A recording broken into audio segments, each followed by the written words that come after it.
What is up, everybody? It's 414 Anime here for Anime Uproar, and I'm back at it again to discuss the latest crazy chapter of One Piece. Just want to say a quick thank you for all of the get well soon comments for Kuzan in the last video. It was really appreciated, and you guys are absolute legends. Unfortunately, our boy is still unwell, so you will have me for another week. Hope you don't mind. So, this chapter had some very interesting things happen within it for us to look at, so make sure you stay tuned for that.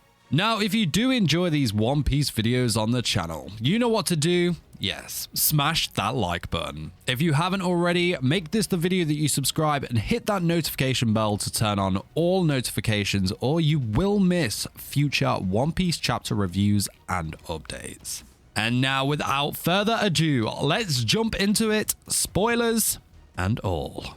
Chapter 1066 was entitled The Will of Ohara, which, as we know, Ohara is the birthplace and origins of Nico Robin, located in the West Blue, an island that was inhabited by mainly archaeologists that was destroyed by a Buster Call. A Buster Call being the ultimate form of military attack used by none other than the Marines. The cover story for this chapter shows the Germa ships returning home, as it reads, Germa 66's an emotionless excursion. Germa's return home. Now, into the chapter itself. We start off with the conversation Shaka was having with Frankie, Robin, Nami, Sanji, and Usopp, where he dropped that big reveal about the past. Frankie responds to the bombshell of knowledge dropped by saying, "What are you talking about? That once in the past this futuristic city existed?"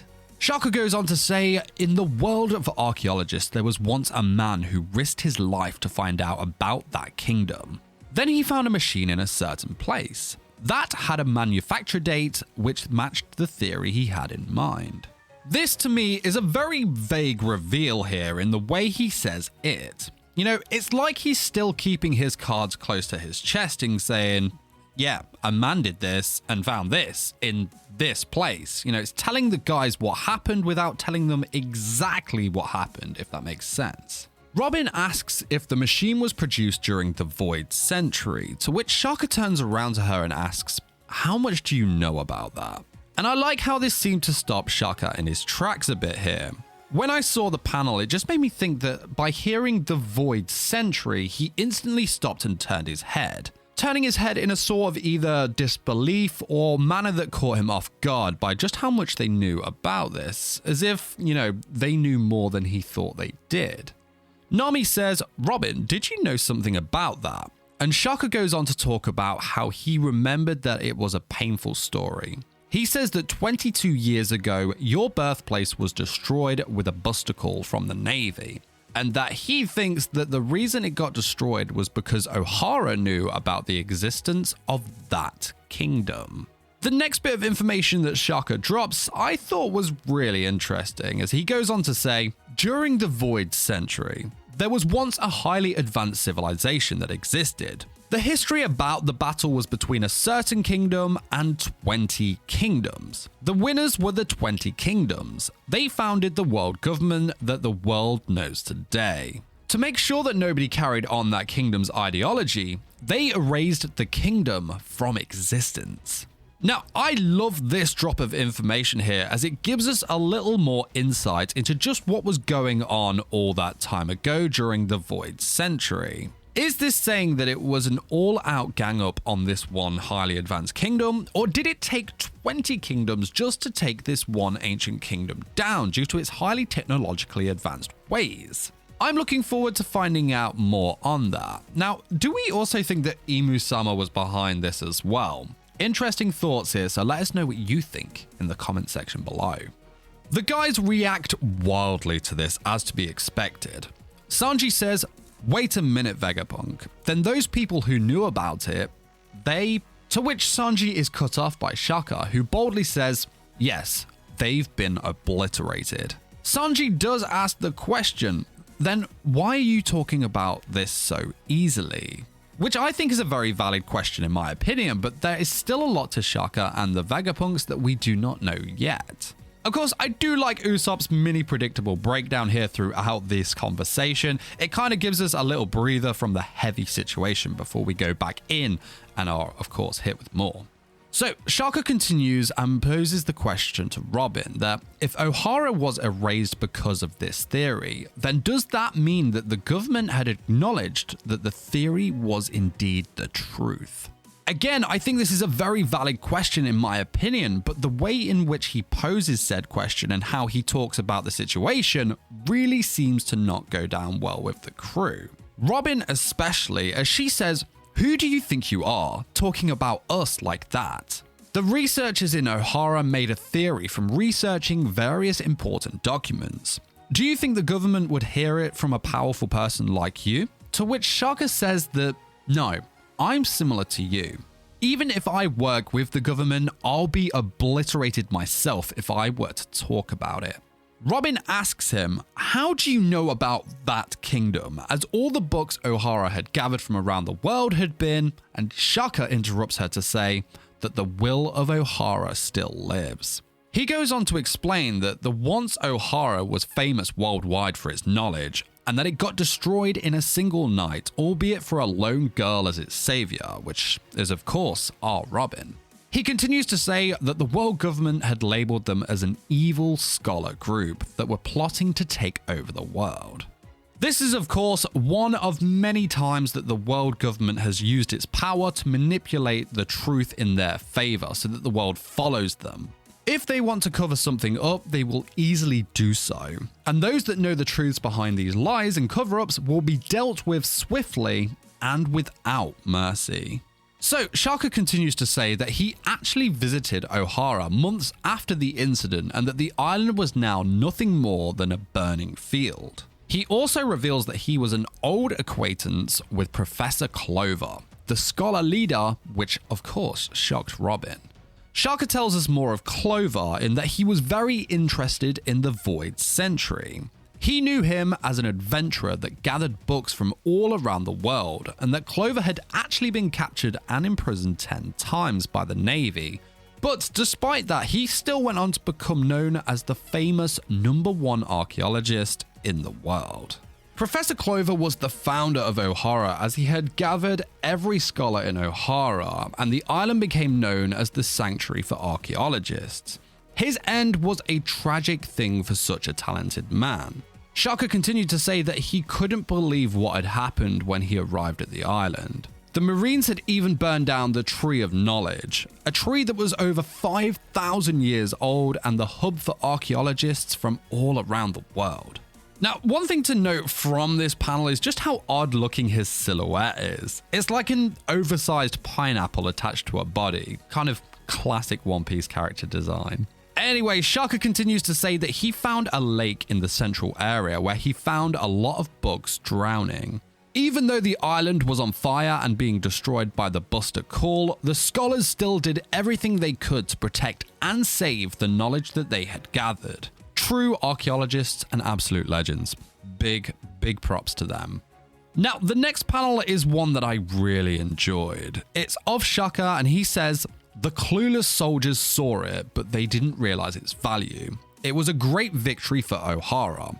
When I saw it, my tears wouldn't stop flowing." See, I really liked this panel because you could just feel the pain and frustration that he felt for the people of Ohara, and at the same time, the anger towards the ones who had done this to the innocent people of the island, including his old acquaintance. However, at the same time, there was again a frustrated joy to the fact that they managed to save the information that the Marines tried to destroy through these books.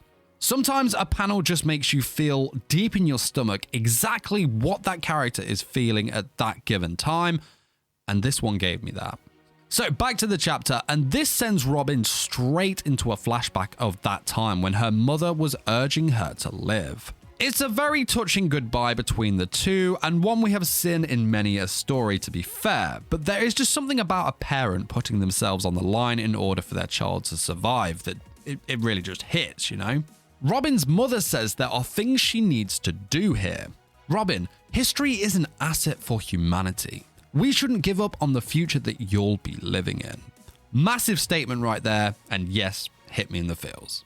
Robin tells Shaka that Ohara did try to expose that kingdom just as he had predicted, and asks if he knew what happened to the books that the archaeologists had thrown into the lake.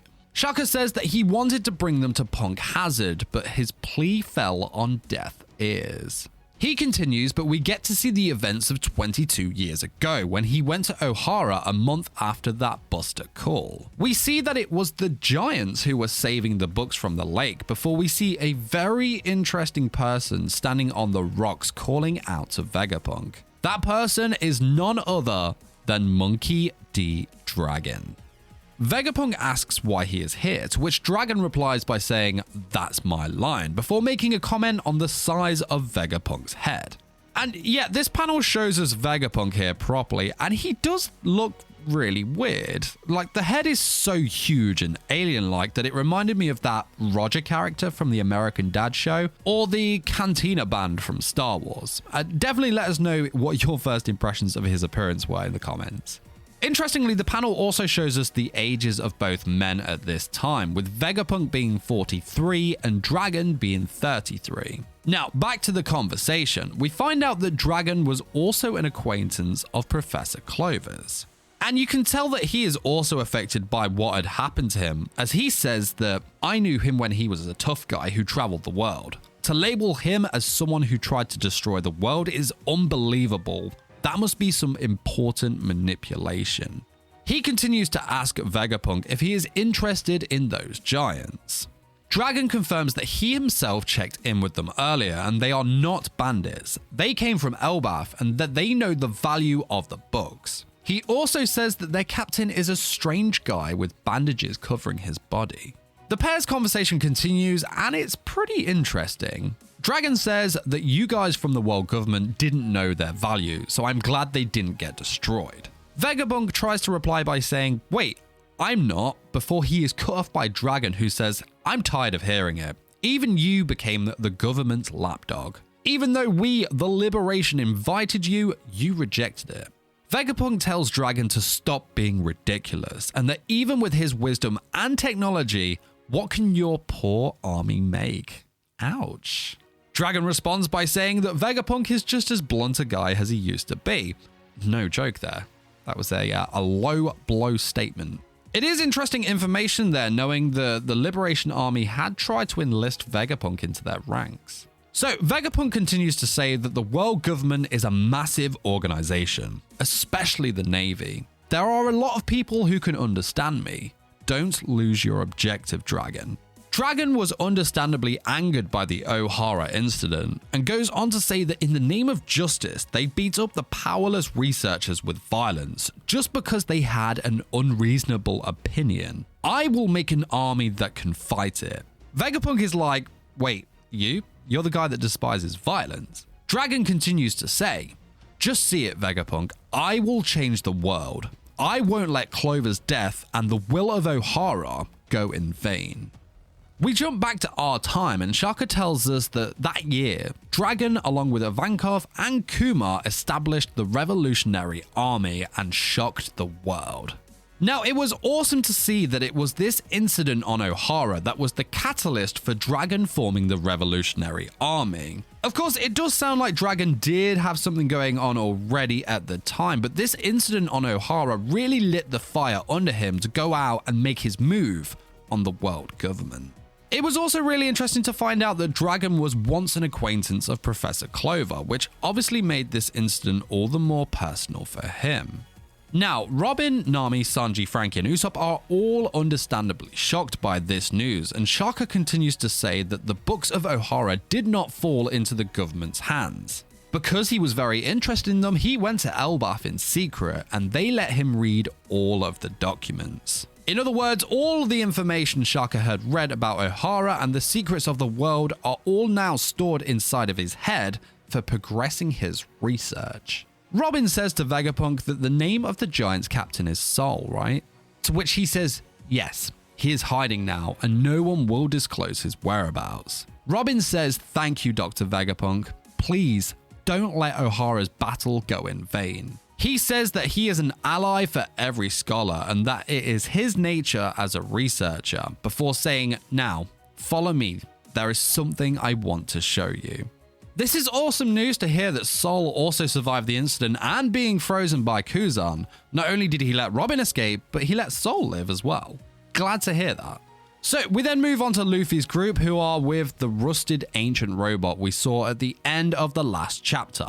Luffy says, "There is no place to ride it, Chopper." And Chopper says, "Oh, I see, so it's an automatic type." They then begin to shout out commands or passwords to the robot in the hopes that it will get it moving. My favorite being "Move Robinosuke." Then we're all shocked as the robot explodes. We then see Vegapunk, who screams, "Please help me." It still failed. "Someone please help me. While I was warping, the space got distorted." Luffy goes on to help Vegapunk, and he recognizes Luffy by saying, "Oh, you're Dragon's son, right? I knew you would come here." He also recognizes Bonnie and says that she had grown up. Next, we see that Vegapunk begins to hover and says that the boots that they are all wearing have that same function. After showing them how to hover, they all blast off into the sky, and we are introduced to Dr. Vegapunk as the chapter ends. Now, this is definitely the image I had in mind when it came to the question of, what does Vegapunk look like? Quirky design and, the apple on the head, it killed me for some reason. But that is it for this chapter. We found out some really interesting things, such as, dragons starting the revolutionary army after the incidents on Ohara, that 20 kingdoms took on the ancient kingdom, later becoming the world government, and then, of course, that Saul is still alive. Great stuff in this one, and I can't wait to see what comes next. What did you make of this chapter? Let us know in the comment section below. Now, if you enjoyed this video and you'd like to see more One Piece reviews and chapters, don't forget to smash that like button. Make this the video you subscribe if you haven't, and hit the notification bell to turn on all notifications, or you will miss future One Piece chapter reviews and updates. And until the next chapter or video drops, feel free to check out our huge and growing One Piece playlist that includes videos on Dragon, an hour-long video on Shanks, all 7 Yonko, and much more. Link to that is in the description and on screen now. Thanks again for having me again this week in Gozan's absence, and we can't wait to see you in the next one. Till next time, my friends, take care. Peace!